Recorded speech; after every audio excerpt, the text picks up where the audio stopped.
Hello everyone, this is Direwolf20 and welcome to episode 3 of Direwolf20's Botania Updated Mod Spotlight. There's obviously been a lot of stuff to cover considering this is a Mod Spotlight update and we've had 3 episodes so far. Today's episode we're going to cover a bunch of new toys and gadgets, some things that are really neat, and a couple new mechanics that are available to you as well.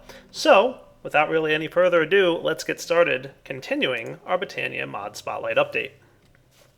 So here's something that's pretty neat, and maybe should have been one of the first things I covered, but, well, that happens. So we're going to cover it at the beginning of part 3. There's actually a tutorial mode that comes within the Lexicon Botania. It's pretty neat. So you just click on this tutorial, the basics, and when you hit start tutorial, and I'll do it here, what happens is it gives you a message telling you that you're ready to kind of be guided through a tutorial of the book. Now typically you could just read through this book on your own, but this is really kind of indicating to you which order of things you should go through. So it's telling you to get started reading about the Lexicon Botania, and it's showing you this red arrow here telling you where to click and flip through the different pages. It talks about mystical flowers, and then it's going to kind of bring you on a guided tour. It'll talk to you about the petal apothecary and how that works, the pure daisy and then how that works, and then it's going to jump into the wand of the forest next. And this is kind of the order that you're going to want to do stuff in. Then go back out and start looking at mana, an introduction to mana, how that stuff works, and the mana pool, which is how you can store mana. Pretty cool. So by following this guided tour, it's kind of a good way to get started in Botania. So if you've never really used the mod before, and you're interested in more details about the basics, and you missed maybe my first spotlight, you should probably go through the tutorial mode so you have a pretty good understanding of how everything works. Just follow the red arrow here and click through, and it'll give you a good idea of all the different stuff you should go through in what order. Neat. Another thing I wanted to show you guys early on in this part 3 of the spotlight here are some of the decorative blocks. There's a handful of these available in Botania. You've got these nifty guys, which are called soul bricks. They're basically soul sand plus bricks. And keep in mind, by the way, that there's stair variants as well for these, and some slabs to check out as well. There's also reed blocks, which are pretty neat looking, and also serve as a nice way to compact down your reeds. And then finally there's thatch, which is a kind of a wheat type substance, but it's a 2x2 pattern here, 4 wheat in total. Another interesting block that I wanted to show you guys is azulejo, or azuleju, as I'm told it's pronounced. Don't look at me, I don't know nothing. But this is the block.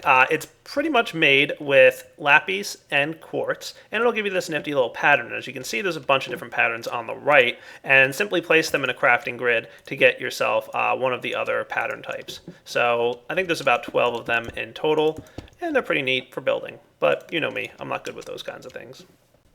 Now let's get into some of the other cool items and toys you can get. One of the things you can look for when you kill the second level Gaia Guardian, so Gaia Guardian 2.0, are one of 6 wills might drop. And these different wills can be crafted with a Terra steel helmet in order to give yourself some really cool effects. So you can see here that if you combine your Terra steel helmet with the will of Torag, for example, you'll get critical hits apply a strong slowness effect. So whenever you critical hit with something, you get a nice slowness effect. The nice thing about this is you can combine your helmet with all 6 of the wills, provided that you get them all. Typically you'll get about 1, if even, from Gaia Guardian 2.0, so you're definitely going to have to kill Gaia Guardian a couple times, and there's no guarantee which one will drop. So you might have to kill the Gaia Guardian several times before you get all 6 wills, so keep that in mind. But there's a bunch of different cool ones. Critical hits will pierce through armor.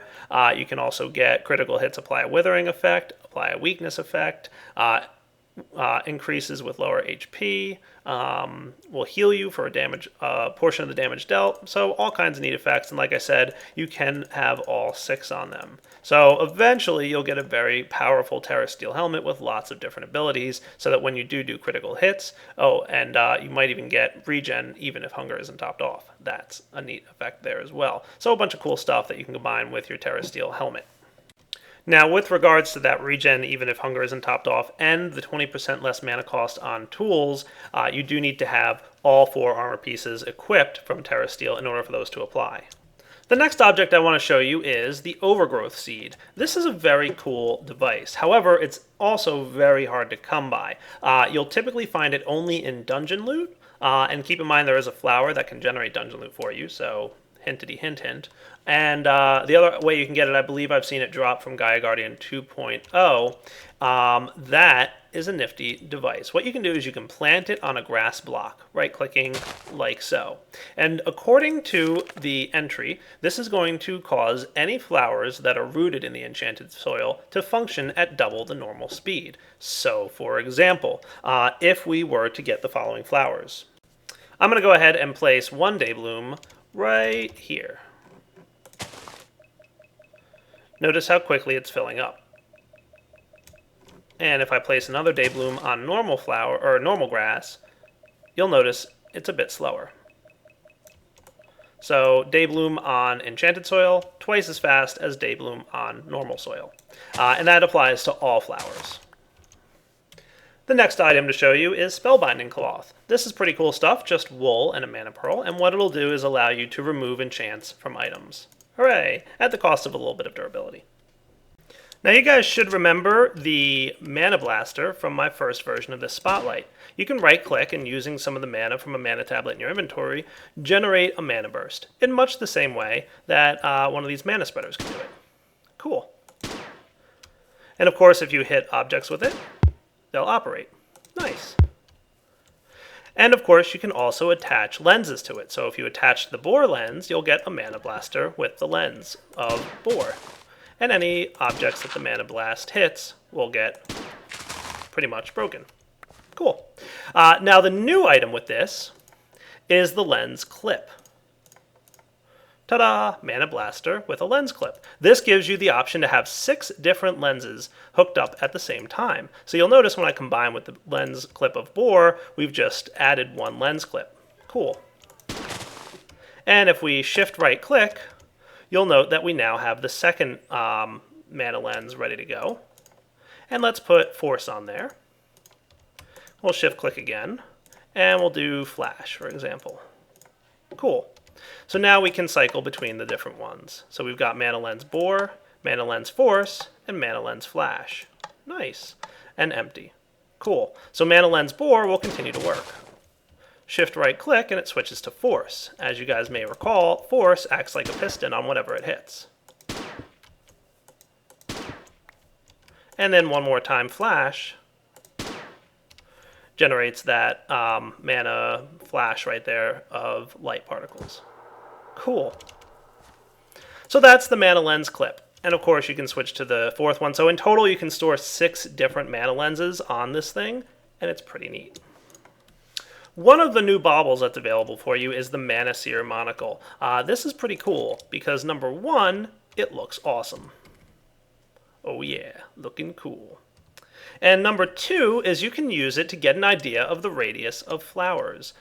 That is, flowers that have a radius. So, for example, let's take a look at the Agricarnation.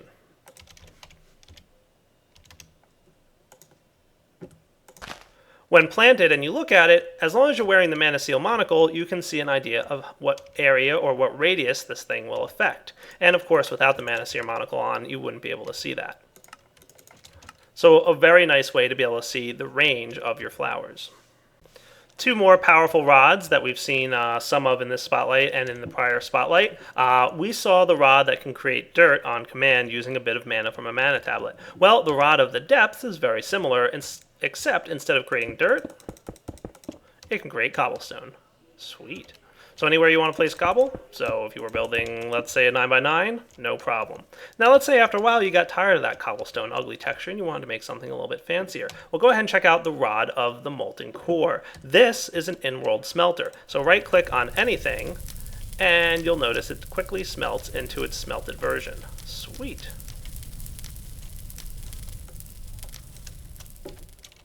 Do keep in mind, of course, it only works on blocks that can be smelted, so things like gravel and dirt aren't going to do much, but glass should work just fine. Cool. Those of you looking for a pretty neat weapon might want to try putting some vines around a Terra steel ingot.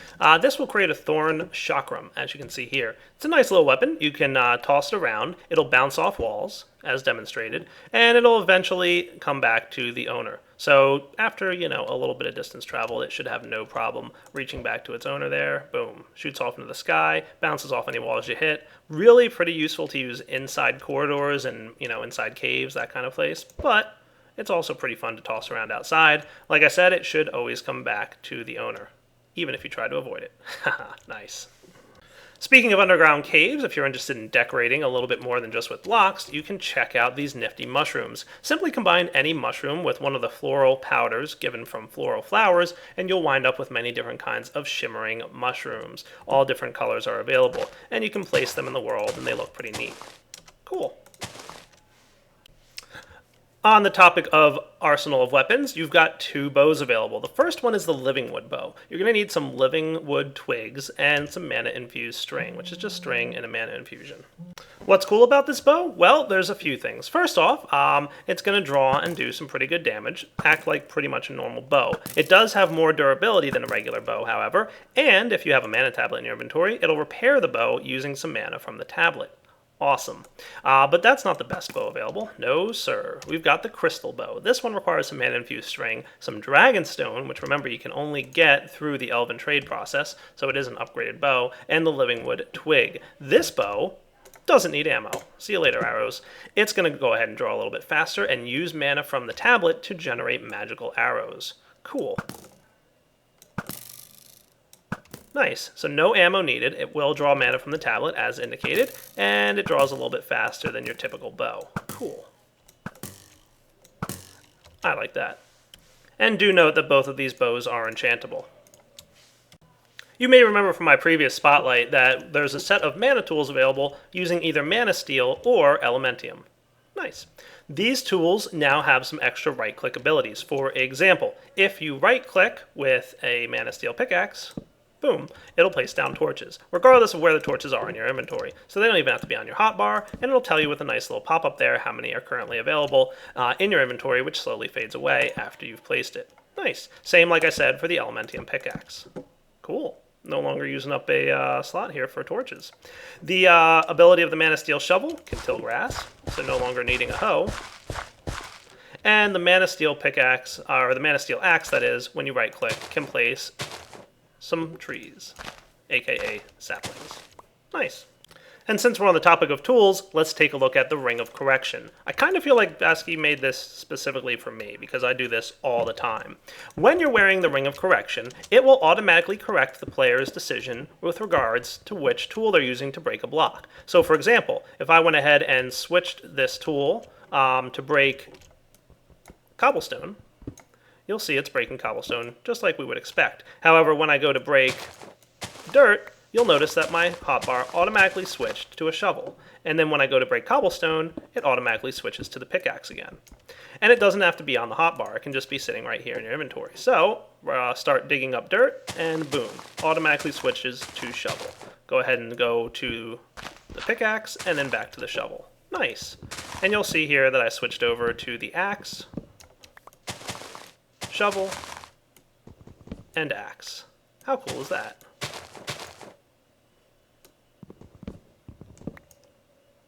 So the Ring of Correction, probably pretty useful for Direwolf to start using. Keep in mind this will only work on tools that have mana properties, so it probably won't work on other mods tools, unfortunately. I don't know about you guys, but typically running around in Botania, I do tend to collect a lot of flowers. Luckily, there's a flower pouch. All you need is a few pieces of wool and a mystical flower petal, so it's very easy to craft. What this will do is allow you to store up to 1 stack of flowers at a time. You can put them in and out of the pouch, and it'll also automatically pick up any flowers that you pick up in the world and place them directly into the pouch. Nice. So you'll note here that I don't have any green flowers in my inventory. I picked them up, and there they are. Awesome. And the same for blue. Very cool. Do note, like I said, you can only pick up 1 stack of flowers. That's the max that it can hold, so you can't have any more than a single stack in there at a time. But that's each flower type. Now this stuff called Phantom Ink probably won't do much for me, but it might be doing some cool stuff for you. Notice that you can apply Phantom Ink to your armor. What it's going to do is it's going to make that armor render invisibly. Now this only works on armor that has some kind of mana storage capacity. So you can notice that the armor here, Terra Steel, it'll work with mana armor, pretty much anything from Botania. You can try it out with some vanilla stuff. I'm not sure if it'll work, but it's up to you to figure that out. But you can see, ta-da, Direwolf, looking pretty sharp. But I've still got my armor on. So Phantom Ink hides your armor so that your skin is viewable. The Pinkinator. What is it? How do you get it? What does it do? I don't know. It says apply directly to wither. Ah, can't hurt probably. Ah, pink wither. He looks so friendly. Hey there, buddy. Nice to see you. The next gadget to check out is the Black Hole Talisman, requiring one dead Gaia Guardian and some Ender and some Elementium. Neat. All you gotta do is walk up to a block in the world and right click on it. And you'll notice that it now binds the Black Hole Talisman to cobblestone. Sweet. It's currently inactive, but right clicking or shift right clicking will activate it. And suddenly all the cobblestone is taken out of your inventory. Cool. You can walk around in the world and right-click with the Black Hole Talisman to use some of the cobblestone that's stored in there. Any cobblestone that lands in your inventory will automatically get sucked into the Black Hole Talisman. Sweet. You can place the Black Hole Talisman in a crafting grid to get out some cobblestone, but do make sure that your talisman is disabled properly, and I think it will inactivate it when you do that, just to make sure that you don't derp. But that's a pretty neat effect. And you can take out all the cobble you want. Cool. Go ahead and, like I said, shift right click to activate it again, and it'll only ever pick up cobblestone, unless of course you tell it a different type of block. If you do want to tell it a different type of block, make sure it's empty before you try and switch block types. Finally, you can go ahead and place a chest in the world, and shift right click on the chest to fill it with all the cobblestone that was in the Black Hole Talisman. Alright guys, next up, I can't wait to show you some of this cool stuff. It's time to take a look at some of the most powerful items in Botania. And this is the relic system. Now this random dice that you'll get, called the Dice of Fate, is going to be found whenever you kill Gaia Guardian 2.0. And you'll notice that it has a pretty random chance of occurring one of 6 different rolls. In order to roll that dice, you simply right-click. What it's going to do is give you one of 6 potential items. Now the downside to this is that you can only receive these items ever once. So you notice that when I right-clicked it here, nothing's happening. That's because I've already received the items because I was preparing for this part of the spotlight. So rolling the dice, you won't get them again. So don't lose them. That's my recommendation to you. But they're super powerful and really cool to use. So let's take a look at some of these options. So like I said, there's going to be 1 in 6 possible chances, and each one of these items equates to a number. I think the Eye of Flugel, for example, is number 3. So if you roll a 3, you'll get the Eye of Flugel. And you might get the Fruit of Grisaya with another roll. And you might get the Ring of Loki with a different roll. So in total, there are 6, and I've got them all laid out here. So 1, 2, 3, 4, 5, 6, and then finally there's a 7th, the Ring of Aesir, which is a combination of the 3 rings that you get from this. So Ring of Loki plus Ring of Odin plus Ring of Thor equals Ring of Aesir. It's up to you to figure out how to combine them, but I don't think it's too hard. So let's take a look at some of these powerful devices. First, the Fruit of Grisaya. Let's see. The Fruit of the Forbidden Garden eternally cleanses one's hunger, for that it rebuilds its pulp and makes itself younger. Ooh. Yum, yum, yum, yum, yum, yum, yum, yum, yum, yum. Basically, it's infinite food. Cool. So that is not going to have to worry about food any longer. You get to carry it around, and you can just eat and eat and eat, and eventually it'll completely fill up your hunger bar, as we just saw. Very nice. Let's take a look at the Holy Sword Excalibur. A sword of a true hero, fit for one of a kind. Sharp in magic conjuring, enemies it will quickly find. Let's get some spiders out here and see about quickly finding enemies. First off, you can go ahead and hit these guys with your sword, and it does a pretty good amount of damage, 2 shots. But you'll also notice it's shooting a projectile. Boom. And that projectile homes in on enemies. There we go. Nice. So about 2 shots from that projectile equals killing a spider, so it's a pretty nice weapon. Also note, by the way, that you get a little bit of a speed boost whenever you're holding it. So you run just a bit faster. Now let's take a look at the Ring of Thor. This ring is the Ring of Thor, as it says. The force of the Thunder God will shatter the salt of the Terra. With unstoppable strength, it will begin a new era. Pretty cool. What this does is, as you may recall, there is the Terra Shatterer, which you can activate with a right click. And this will mine in a 1x3 column like so. If you have the Ring of Thor equipped, it's going to mine in a 3x3. Nice. Do keep in mind, by the way, that as you upgrade the Terra Shatterer to newer and higher ranks, you're probably going to wind up being able to mine a much larger area. Good times. Next up is the Ring of Odin. As you recall, Terra Steel Armor used to give you a whole set of new hearts available, so that you had an extra 10 hearts or 20 health in total. Well, that has been moved to the Ring of Odin. Dun dun dun dun. Suddenly, we have more hearts available on our player, so we can fill up that nice and awesome ability to have up to 10 more hearts available to us. Very cool. That is the Ring of Odin. The Ring of Loki. This is a tricky one, and it's a little bit hard to explain, but I'm going to do my best, because it's really cool. To begin, shift right-click on a spot in the ground, and that's going to highlight that area. Then, go ahead and shift right-click on a couple other spots. Now, whenever you place a block in the world, it's going to place the blocks relative to the pattern that you just set. Cool. This should make building a little bit easier for us. Do keep in mind it's relative to the block you just set, so you do need to remember that. Awesome. Unfortunately, this doesn't work with breaking of blocks. It only works with the placing of blocks.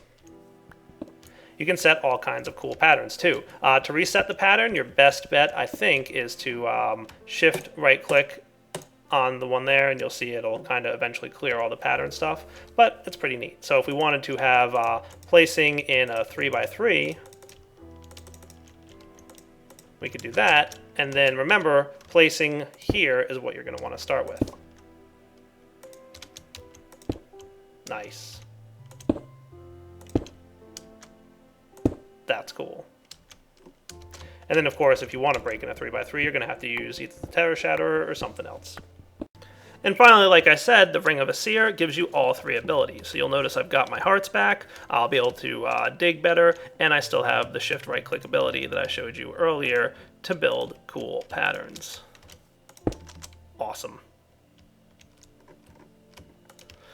Remember, by the way, that you do want to keep in mind which one you started with. It's the best way to reset, and it's also important. So if you wanted to, for example, start in the middle and then build out like this, around whatever block you placed, make sure to start in the middle. And the final relic that I wanted to show you guys is a personal favorite. It's this guy, the Eye of Flugel. The Eye of the Flugel, let's see what that's all about. A vision of the past on one's mind. Round and round is the memory matrix, and their variable interactions will take the psyche back to the basics. Cool.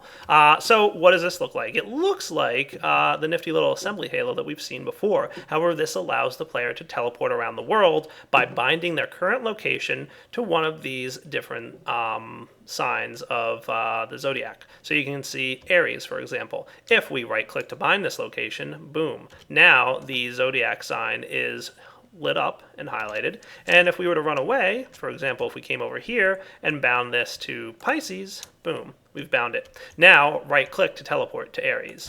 Done. Right-click to teleport to Pisces. Done. Cool. Shift left-click to remove, and then right-click to bind once again. So go ahead and bind yourself some spots in the world that you want to teleport to. This does not teleport interdimensionally, I'm sorry to say, but it will work across, the same dimension. So if I want to get back to my Aries bind, right-click, I'm there. If I want to get back to my Pisces bind, boom, teleport. Awesome. So that, like I said, is pretty cool and fun. Let's talk about mod integration real quick. Buildcraft gates, which you guys are probably familiar with. There is some integration here for mana pools. So you can check things like contains mana, mana burst traveling through it, mana empty, mana full, space for mana. So a couple of nifty things you can do with Buildcraft gates if you don't want to go the comparator route for measuring the amount of mana in a mana pool. There's a couple other places that these gates can be placed as well. And with that, guys, I think it's about time we wrap up part 3 of the mod spotlight on Botania. That's it. We've finally covered all the stuff that Botania has added since the last time I've done a spotlight. Looks like I'm going to have to do spotlights more often on Botania because Vasky continues to add massive amounts of stuff. Like every update, there's something new being added to this mod. It's crazy how much is currently in there. I mean, if we just looked in NEI, we'd see that there's probably 17 pages worth of stuff in Botania right now. So that's pretty crazy. Decorative blocks, tools, items, gadgets, potions, pendants, baubles, all kinds of crazy stuff. So hope you guys enjoyed checking this out. We will be back to check out some more mods and other mod spotlights soon, but for now, this is Direwolf20 signing off. Hope you guys enjoyed Botania Mod Spotlight Part 3 and the entire series of mod spotlights. As usual, leave some comments in the description of this video and let me know what you guys thought of it. All right, guys, take it easy.